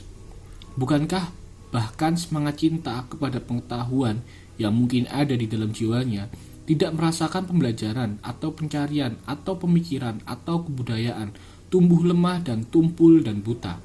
Pikirannya tidak pernah kebangun atau menerima makanan, dan indera-inderanya tidak dibersihkan dari kabut-kabut mereka? Benar. Dan ia berakhir menjadi pembenci filsafat, tidak beradab, tidak pernah menggunakan senjata bujukan, tetapi meraih semua tujuannya seperti binatang liar, dengan kekerasan dan keganasan, dan tidak mengetahui jalan perniagaan lain. Ia tinggal di dalam semua kejahilan dan keadaan buruk, dan tidak memiliki rasa kesopanan dan berkat. Itu cukup benar. Untuk 2 hal inilah sehingga ada 2 seni yang harus aku katakan suatu dewa berikan untuk melayani ajaran semangat yang tinggi dan cinta kepada pengetahuan, dan hanya secara tidak langsung kepada jiwa dan badan, supaya 2 ajaran ini diharmonisasikan seperti senar-senar di sebuah alat musik dengan pengenduran dan penegangan di masing-masing secara pantas. Itu tampak sebagai tujuan. Dan ia yang menggabungkan musik dengan senam di dalam takaran-takaran yang paling baik, dan paling baik mengerjakan mereka kepada jiwa. Mungkin secara benar disebut sebagai pemusik dan pengharmoni yang sejati di dalam rasa yang jauh lebih tinggi daripada pengatur senar-senar. Kamu cukup benar, Sokrates. Dan bukankah kita juga memerlukan di dalam negara kita, Glaukon, pemimpin yang cerdas semacam demikian jika pemerintahan hendak dijaga? Ya, ia akan benar-benar diperlukan. Demikianlah kemudian ajaran-ajaran kita kepada pengasuh dan pendidik. Penggunaannya akan jauh ke dalam detail-detail tentang tarian-tarian warga kita, atau tentang perburuan dan pengejaran bersama anjing-anjing mereka, senam dan pacuan kuda mereka. Cukup jelas bahwa mereka harus mengikuti ajaran-ajaran ini dan tidak lagi kesukaran di dalam menemukan mereka. Aku berani mengatakan bahwa akan tidak ada kesukaran. Sangat baik, aku berkata. Kemudian apa pertanyaan yang lebih lanjut? Bukankah kita harus menanyakan siapa di antara mereka harus menjadi para pemimpin dan yang dipimpin? Tentu saja, tidak bisa ada ragu bahwa yang lebih tua harus mengatur yang lebih muda secara jelas. Dan yang paling baik ini harus memimpin.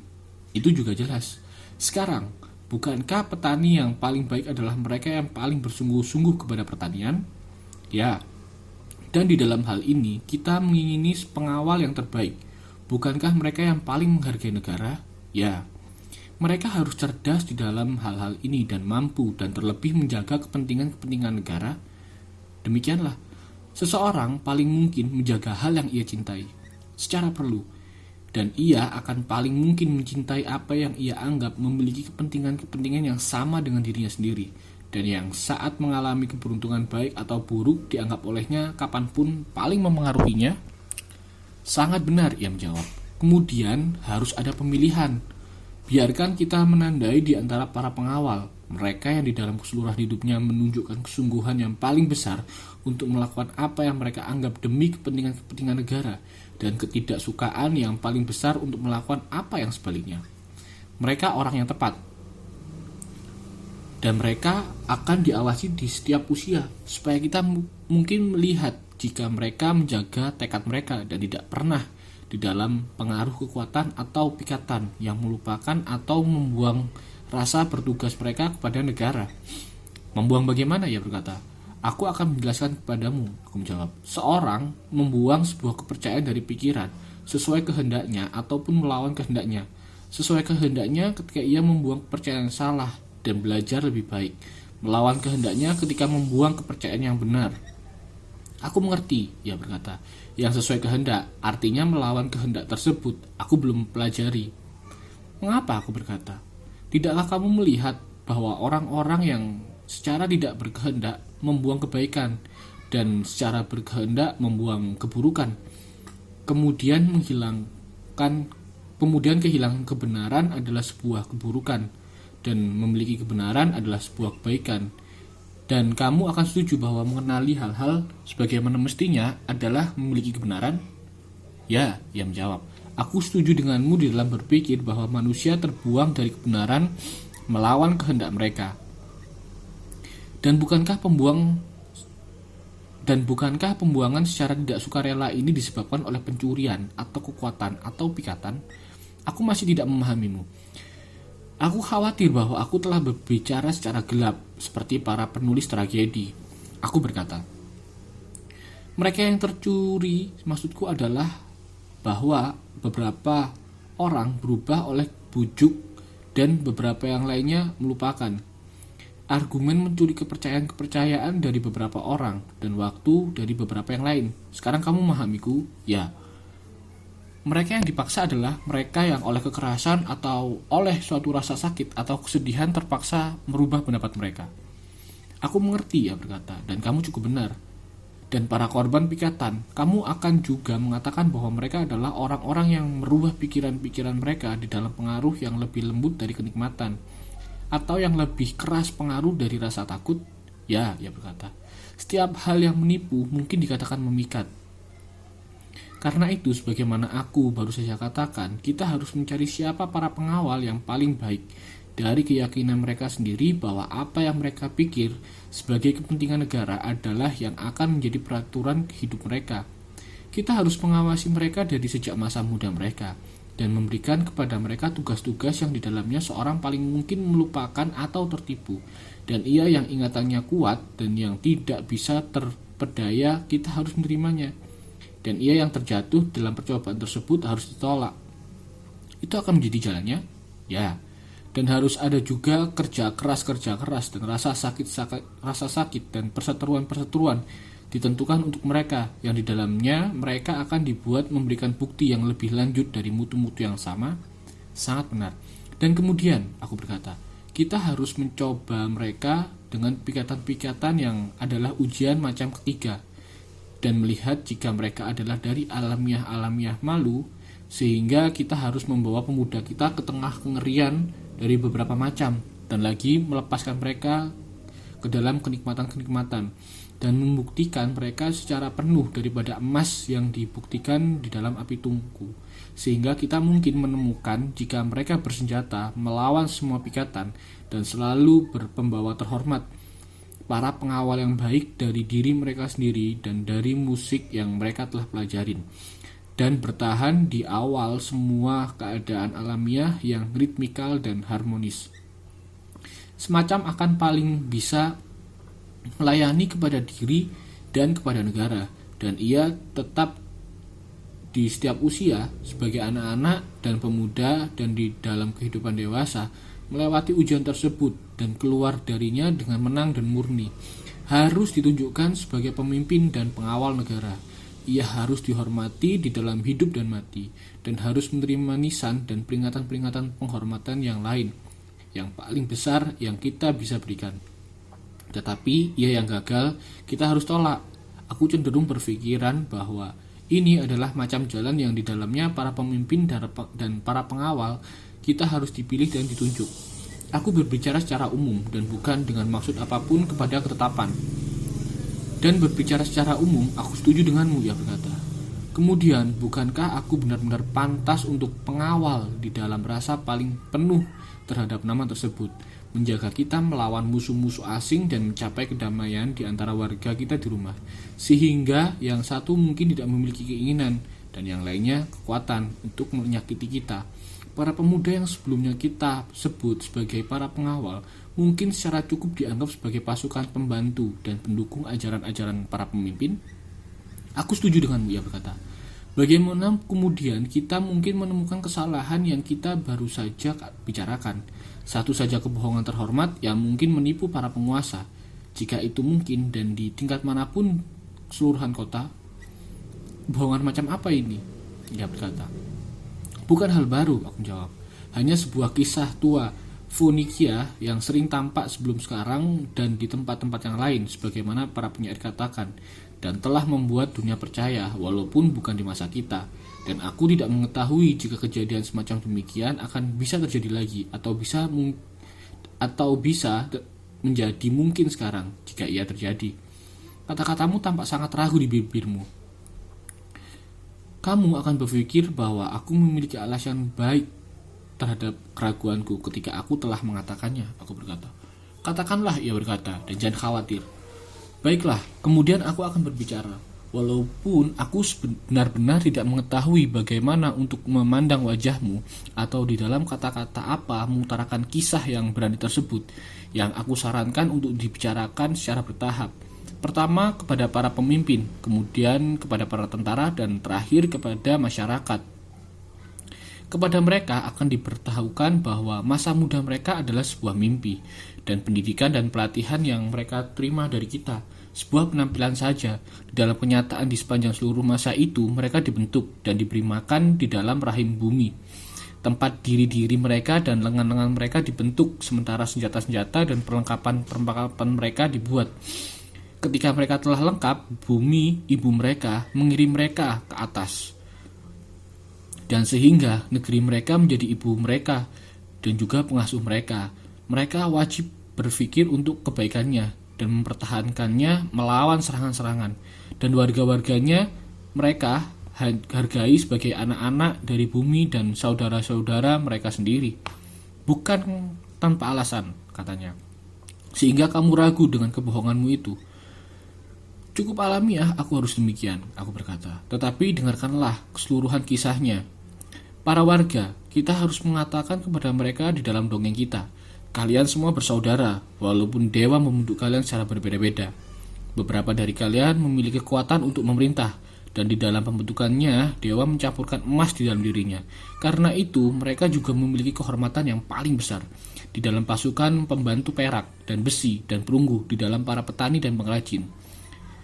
Karena kalian semua berkerabat, walaupun sebagian besar kalian akan menurunkan dari semacam kalian sendiri.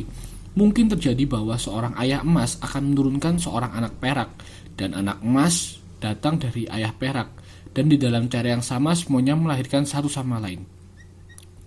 Sehingga tugas pertama dan utama yang dewa berikan kepada para pemimpin adalah tidak ada selain mereka harus menjadi para pengawal yang menjaga dan mengawas yang berhati-hati kepada penggabungan dari logam-logam ini di dalam jiwa-jiwa keturunan mereka. Dan jika anak-anak mereka lahir dengan campuran perunggu atau besi, mereka harus tidak merasakan iba dalam perlakuan terhadap mereka, tapi harus memberikan kedudukan yang sesuai kepada alamiahnya dan mengeluarkan mereka ke antara para pengrajin atau para petani. Dan jika dari mereka ini lahir anak emas atau perak, mereka harus memberikan penghormatan dan mengangkat mereka. Beberapa sebagai pengawal, beberapa sebagai pasukan pembantu, mempercayai bahwa ada sebuah oracle bahwa negara harus terguling ketika manusia besi atau perunggu menjadi pengawal. Apakah kamu melihat jalan supaya mereka mempercayai kisah ini? Tidak, bukan mereka ini, ia berkata, tetapi anak-anak mereka dan para penerus mereka dan seluruh manusia yang datang setelahnya. Baik, kataku, itu akan memberikan pengaruh yang baik, membuat mereka memedulikan negara dan satu sama lain. Karena menurutku, aku memahami maksudmu, dan ini harus datang sebagaimana tuntutan periwayatan. Tetapi biarkan kita mempersenjatai anak-anak bumi ini dan mengarahkan mereka ke bawah pemimpinan para pemimpin mereka. Dan ketika mereka telah tiba, mereka harus mencari letak yang paling baik di dalam kota untuk perkemahan mereka. Sebuah letak yang darinya mereka bisa paling baik memandang turun pemberontakan melawan hukum dari dalam dan menghalau serangan dari luar seperti serigala terhadap sarang. Ya, kata ia. Dan ini seharusnya bersifat menghalau dingin di musim dingin dan memadai di musim panas. Tentu saja, karena menurutku kamu sedang membicarakan rumah-rumah mereka. Ya, aku berkata, rumah-rumah para tentara, bukan para pencari uang. Apa perbedaannya, ia berkata. Aku akan mencoba memberitahukanmu, aku berkata. Hal yang paling mengerikan dan paling memalukan untuk para penggembala adalah membesarkan anjing-anjing yang akan membantu menangani kawanan gembalaan mereka. Di dalam suatu jalan dari suatu alamiah sehingga dari ketidakdisiplinan atau lapar atau suatu keburukan yang lain, para anjing tersebut menyerang domba dan melukai mereka dan menjadi serupa serigala daripada anjing. Sebuah hal yang mengerikan memang, ia berkata. Bukankah kita harus benar-benar menjaga dengan segenap kekuatan kita melawan para penolong kita memperlakukan warga di dalam suatu macam jalan dan karena mereka lebih kuat merubah diri mereka sendiri dari para pembantu yang ramah menjadi para tuan yang beringas? Kita harus, ia berkata. Bukankah mereka dilengkapi dengan perlindungan utama jika pendidikan mereka benar-benar sebuah pendidikan yang baik? Seharusnya demikian, ia menjawab. Itu, kataku. Glaukon, kita mungkin tidak secara cukup kukuhnya, tetapi yang sekarang kita katakan ini mungkin adalah bahwa mereka harus memiliki pendidikan yang benar. Apapun itu, jika mereka hendak memiliki hal yang paling menjadikan mereka lembut kepada satu sama lain dan kepada bawahan mereka. Benar, katanya. Sebagai tambahan, kepada sebuah pendidikan semacam demikian, seseorang yang berpikir akan mengukuhkan rumah-rumah dan harta yang disediakan untuk mereka harus semacam yang tidak mengganggu pelaksanaan yang terbaik dari pekerjaan mereka sebagai para pengawal dan tidak membuat mereka cenderung untuk berbuat salah kepada warga lain. Ia akan mengukuhkan itu secara benar, aku berkata. Kemudian pertimbangkanlah, kataku. Jika itu akan menjadi watak mereka, tempat tinggal dan jalan hidup mereka seharusnya di dalam cara ini. Pertama-tama, tidak seorang pun yang akan memiliki harta pribadi yang ditimbun. Kedua, tidak seorang pun memiliki tempat tinggal atau rumah harta yang tidak bebas dimasuki oleh siapapun. Makanan mereka sejumlah yang dibutuhkan untuk para atlet perang yang sadar dan berani. Mereka harus menerimanya sebagai pembayaran yang disetujui dari warga lain sebagai gaji untuk pekerjaan pengawalan mereka yang terukur sehingga akan tidak ada kelebihan atau kekurangan di akhir tahun. Tinggal di asrama umum seperti para tentara di peperangan mereka akan hidup bersama. Kita akan mengatakan bahwa mereka tidak memerlukan emas dan perak karena mereka selalu memiliki mutu ilahiyah di dalam jiwa-jiwa mereka, supaya tidak memaksa mereka untuk mencampurkan dan mencemparkan harta surgawi tersebut dengan perolehan emas manusia. Sejak banyak sikap tidak saleh telah dilakukan karena koin orang banyak tersebut, sementara yang tinggal di dalam diri mereka tidaklah tercela. Mereka saja dari semua warga kota yang tidak dibiarkan oleh hukum untuk menangani emas dan perak dan untuk menyentuh mereka, juga tidak tinggal seatap dengan mereka, juga tidak menggantungkan mereka sebagai perhiasan di badan mereka, juga tidak meminum dari emas dan perak. Hidup demikian, mereka akan menyelamatkan diri mereka sendiri dan akan menyelamatkan kota. Tetapi saat mereka memiliki lahan dan rumah dan koin sendiri, mereka akan menjadi para pemilik rumah dan para petani dan bukan para pengawal, dan akan terubah dari para penolong warga menjadi para musuh dan tuan-tuan, sehingga mereka akan melewati hari-hari dalam kebencian dan dibenci, berkelompok dan bermusuhan. Mereka akan lebih takut kepada warga kota daripada warga asing. Dan kemudian bahkan mereka melesatkan jalan dekat kepada kapal karam untuk diri mereka sendiri dan untuk negara. Untuk semua alasan ini, aku katakan, biarkan kita menyatakan demikianlah seharusnya perlengkapan untuk para pengawal kita di dalam hal tempat tinggal dan pertimbangan-pertimbangan yang lain. Bukankah kita harus demikian? Tentu saja, katanya. Selesai. Republik bab 3. Republik bab 3. Republik bab 3.